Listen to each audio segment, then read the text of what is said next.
Il est un ancien élève de l'école André Laurando. Il est journaliste depuis plus de 13 ans à Radio-Canada CBC et il fait partie de l'émission de radio du Retour à la maison, le 15-18. Je cède donc la parole à M. René Saint-Louis, qui a accepté d'être président d'honneur pour le 50e anniversaire de l'école. M. Saint-Louis.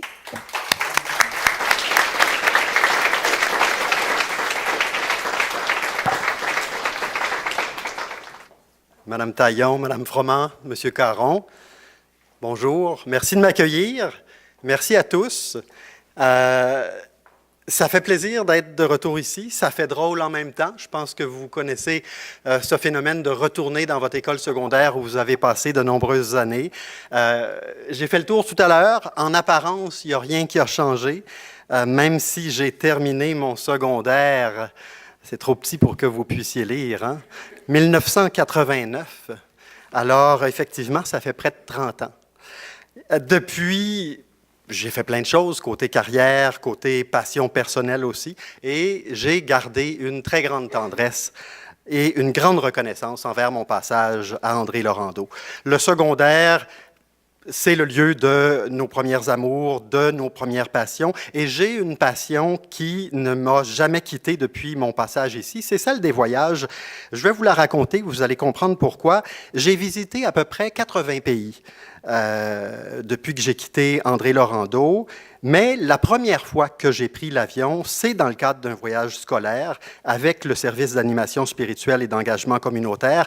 On était allé, tenez-vous bien, au Burkina Faso, en Afrique de l'Ouest. Comme premier voyage à 16 ans, c'est un peu intense. Mais intense, mais rendu possible parce que des enseignants formidables m'ont donné envie de relever ce genre de défi.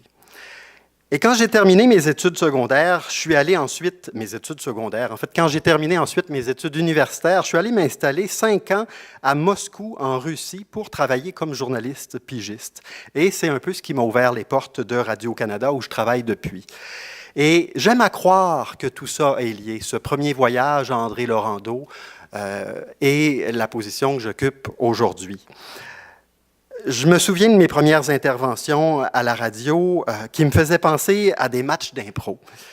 Et j'avais fait de l'improvisation et du théâtre à André Laurando. Alors, pour mes premiers directs à la radio, je me disais que c'était comme faire une improvisation comparée et une entrevue, c'était une improvisation mixte. Je vous parle de voyages, d'impro, de théâtre, mais sachez qu'un autre ancien élève vous parlerait de sport, de danse, de cours de français, de cours d'anglais, et je suis persuadé qu'il vous en parlerait avec cette même reconnaissance, celle qu'éprouvent des dizaines de milliers de Québécois qui sont passés par André Laurando, reconnaissance envers les profs, envers cette école et envers le système d'éducation publique aussi. Dans la loi sur l'instruction publique, c'est écrit que l'école doit, entre autres, collaborer au développement social et culturel de la communauté et elle doit faciliter le cheminement spirituel de l'élève afin de favoriser son épanouissement. Si parfois vous doutez de l'atteinte de ces objectifs, je vous invite à être des nôtres le 19 octobre prochain lors de la soirée du 50e anniversaire de l'école.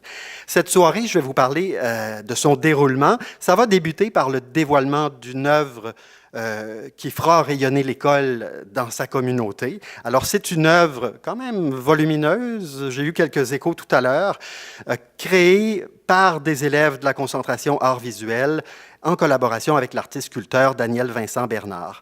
Ensuite, les élèves de la concentration théâtre vont lire des cartes de souhait pour souligner ce demi-centenaire quand même. Et il y aura un toast officiel à l'entrée principale où on se trouve, des visites guidées, bien évidemment, et des expositions diverses, et même un match d'impro d'anciens élèves. À 18h, ce sera le cocktail accompagné d'un buffet préparé par Gourmand AL. Gourmand AL, c'est un organisme qui regroupe enseignants, intervenants et les élèves des classes relations. Dans la soirée, performance de danse d'anciens élèves, encore une fois, pour se remémorer les styles des 50 dernières années. Prestation musicale d'anciens élèves du programme Musique-études Jazz Pop. Un dernier sujet, je pense que vous savez tous qu'il y a un déficit d'entretien dans les écoles du Québec. Et ici, à André-Laurendeau, l'école a la chance d'avoir un bel auditorium qui a un peu besoin d'amour. Et pour y remédier, l'école va profiter de la visibilité du 50e pour organiser un encan silencieux pour financer sa rénovation. Et pour organiser cet encan, il faut avoir des choses à vendre. Alors, l'école est à la recherche de donateurs qui accepteraient d'en offrir. Donc, passez le mot autour de vous. Souvent, lorsqu'on fait passer le mot, on est étonné des résultats. Et ce qu'on cherche, ça peut être un forfait voyage, des bijoux, des billets théâtre. Bref, faites circuler qu'André-Laurendeau cherche des donateurs pour son encan silencieux. Et il y a un hyperlien qui sera ajouté sur la page Facebook du 50e, donc pour contribuer à cette vente aux enchères silencieuses. Et les billets de la soirée du 19 octobre sont déjà en vente, donc c'est 15 $ et ça inclut le repas, donc sous forme d'un cocktail dînatoire accompagné d'un buffet. Il y a encore une fois donc un lien qui, lui, je pense, est déjà sur la page Facebook du 50e anniversaire.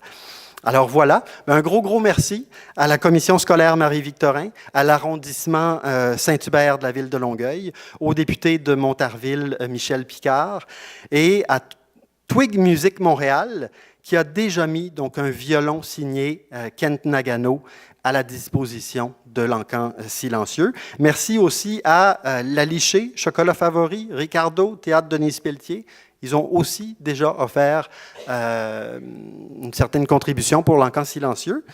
Et donc, passez le mot. Donc, la recherche de partenaires se poursuit pour que cet événement soit une réussite. Et on se voit le 19 octobre. Merci beaucoup.